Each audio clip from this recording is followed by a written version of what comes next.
سب سے پہلے انسان ہیں جن کو اللہ تعالیٰ نے دنیا میں بھیجا، اور سب سے پہلے نبی آپ ہیں۔ آپ ہی کی اولاد ساری دنیا میں پھیلی ہوئی ہے۔ اللہ تعالیٰ نے حضرت آدم علیہ السلام کو سب چیزوں کے نام سکھا دیے، پھر ان کو فرشتوں کے سامنے کیا اور فرمایا، اگر تم سچے ہو تو مجھے ان کے نام بتاؤ۔ انہوں نے کہا کہ تو پاک ہے، جتنا علم تو نے ہم کو بخشا ہے اس کے سوا ہم کو کچھ نہیں معلوم۔ پھر اللہ تعالیٰ نے فرشتوں کو حکم دیا کہ تم آدم کو سجدہ کرو، تو وہ سب سجدے میں گر پڑے، مگر شیطان نے سجدہ نہیں کیا۔ اللہ تعالیٰ نے حضرت آدم علیہ السلام سے کہا کہ تم اور تمہاری بیوی جنت میں رہو اور جہاں سے چاہو کھاؤ پیو، مگر ایک خاص درخت کے متعلق حضرت آدم علیہ السلام کو منع کر دیا کہ اس کے قریب بھی نہ جانا، ورنہ تم بھی ظالموں میں سے ہو جاؤ گے۔ اس طرح اللہ تعالیٰ نے حضرت آدم علیہ السلام کا امتحان لیا کہ دیکھیں یہ ہمارا کہنا مانتے ہیں یا بھول جاتے ہیں اور شیطان کے بہکائے میں آ جاتے ہیں۔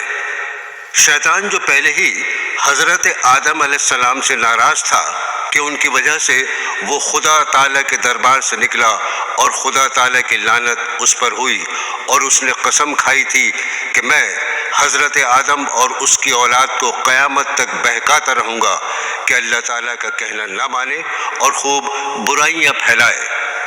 آخر ایک دن حضرت آدم علیہ السلام اور ان کی بیوی حضرت حوا علیہ السلام بھول سے شیطان کے بہکائے میں آ گئے اور درخت کا پھل کھا لیا۔ پھل کھاتے ہی دونوں ننگے ہو گئے اور جنت کا لباس ان کے بدن سے غائب ہو گیا، اور وہ جنت کے پتوں سے اپنے بدن کو چھپانے لگے۔ اللہ تعالیٰ نے حضرت آدم علیہ السلام سے کہا، اب تم اور حوا جنت سے چلے جاؤ اور دنیا میں جا کر رہو۔ حضرت آدم علیہ السلام کو جنت سے نکلنے اور شیطان کے بہکانے میں آنے کا بہت رنج ہوا، اور بہت عرصے تک اللہ تعالیٰ سے معافی مانگتے رہے، روتے رہے کہ اللہ تعالیٰ مجھے معاف کر دے۔ آخر کار اللہ تعالیٰ کو رحم آیا اور حضرت آدم علیہ السلام کو یہ دعا سکھائی کہ اے ہمارے رب، ہم نے اپنے اوپر ظلم کیا اور تو ہم پر رحم نہیں کرے گا تو ہم بڑا نقصان اٹھانے والوں میں سے ہو جائیں گے۔ تو حضرت آدم علیہ السلام نے یہ دعا بہت گڑ گڑا کر مانگی، چنانچہ حضرت آدم علیہ السلام کو بھی اللہ تعالیٰ نے معاف کر دیا، اور پھر کہا کہ تم اور تمہاری اولاد دنیا میں رہو، اور یہ بات یاد رکھو کہ جب میری طرف سے کوئی نبی میری ہدایت لے کر تمہارے پاس آئے تو تم اس کا کہنا ماننا۔ جو میرے بھیجے ہوئے نبیوں کا کہنا مانے گا اس کو پھر نہ کوئی خوف ہوگا اور نہ غم ہوگا، اور جو لوگ میرے نبیوں کی بات کو نہیں مانیں گے اور ہماری آیتوں کو جھٹلائیں گے وہ دوزخ میں جائیں گے اور ہمیشہ اسی میں رہیں گے۔ اس کے بعد حضرت آدم علیہ السلام اور حضرت حوا دنیا میں رہنے سہنے لگے۔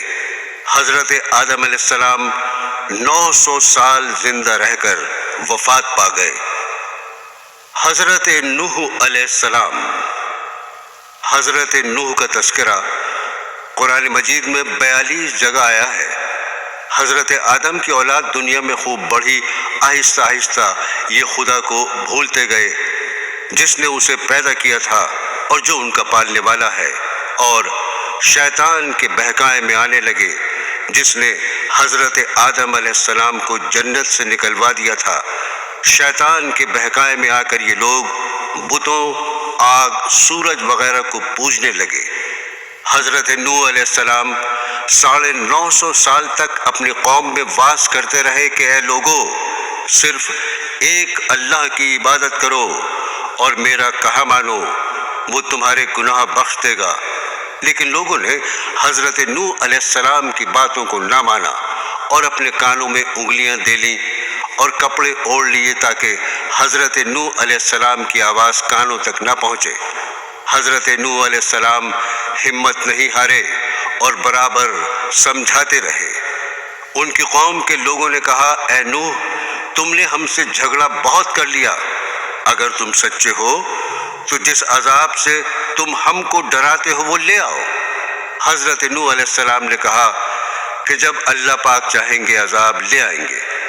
اللہ تعالیٰ نے حضرت نوح علیہ السلام کو وحی کے ذریعے سے حکم بھیجا کہ تمہاری قوم میں جو لوگ ایمان لا چکے ہیں ان کے علاوہ اور کوئی ایمان نہیں لائے گا، تم غم نہ کرو، ایک کشتی بناؤ۔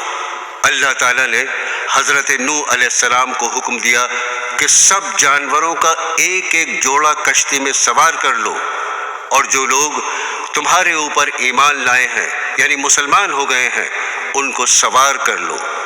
حضرت نوح علیہ السلام نے اس کشتی میں سوار ہونے والوں سے کہا کہ اللہ تعالیٰ کا نام لے کر اس کشتی میں سوار ہو جاؤ کہ اس کا چلنا اور ٹھہرنا اسی کے ہاتھ میں ہے، اللہ تعالیٰ بڑا بخشنے والا مہربان ہے۔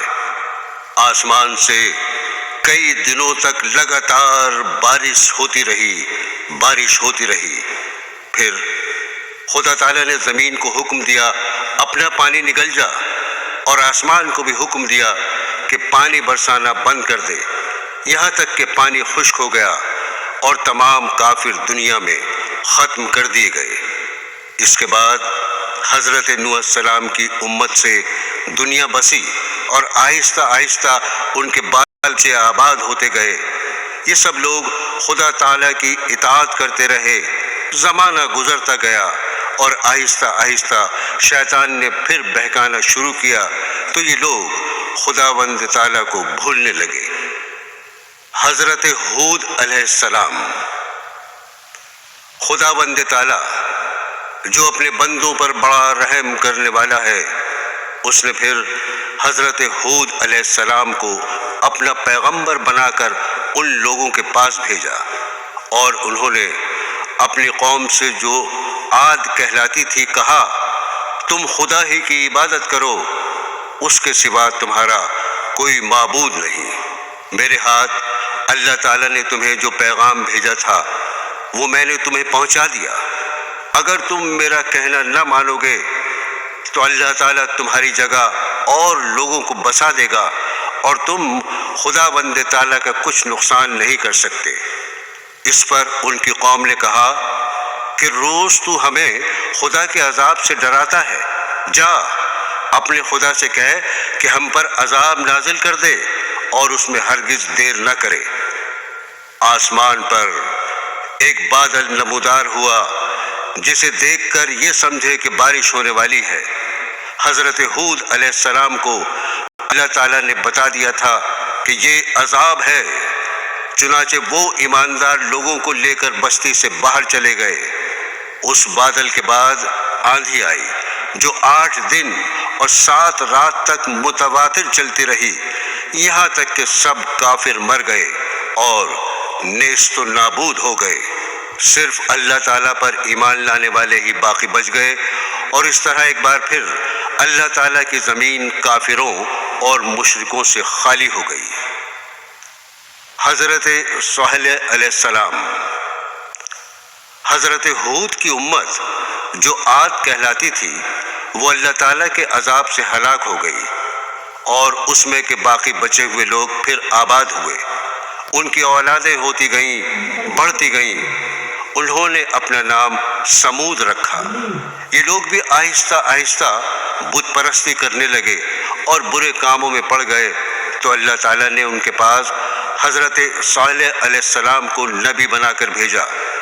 انہوں نے اپنی قوم سے کہا کہ اللہ کی عبادت کرو، اس کے سوا تمہارا کوئی معبود نہیں۔ اور دیکھو، اللہ تعالیٰ نے قوم ہود کے بعد تم کو سردار بنایا اور زمین پر آباد کیا۔ تم زمین میں بڑے بڑے محل بناتے ہو اور اپنے پہاڑوں کو کاٹ کاٹ کر اس پر بھی گھر تراشتے ہو۔ تم اللہ کی نعمتوں کا شکر ادا کرو اور زمین میں فساد مت پھیلاؤ۔